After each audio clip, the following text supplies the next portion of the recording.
Isang mapagpalang araw sa iyo, Dr. Erwin Bukhan. Ako si Maris Otari, 32 years old at nakatira sa Carmine, Surigao del Sur. Ako po ay nagtapos sa paaralan ng NIMSU Kantilan sa taong 2022. May kinakasama po ako, hindi pa lang po kami kasal kasi po mas inuuna pa po yung mga gastusin sa pag-aaral ko. 6 po kaming magkakapatid at pangatlo po ako.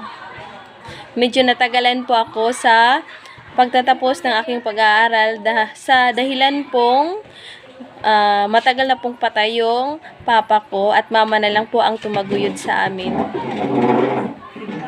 Kaya po ako nagpursige na mag-aral ng masteral dahil po alam ko na kulang pa po ang aking kaalaman. At sa pamamagitan po sa inyo, ito po ay mahahasa. Sana po ay hindi kayo magsawa na tulungan kami at gabayan kami sa aming pag-aaral. Naway po kayo ay bigyan ng malusog na pangangatawan at ilayo sa sakit. At yan lamang po, maraming salamat po.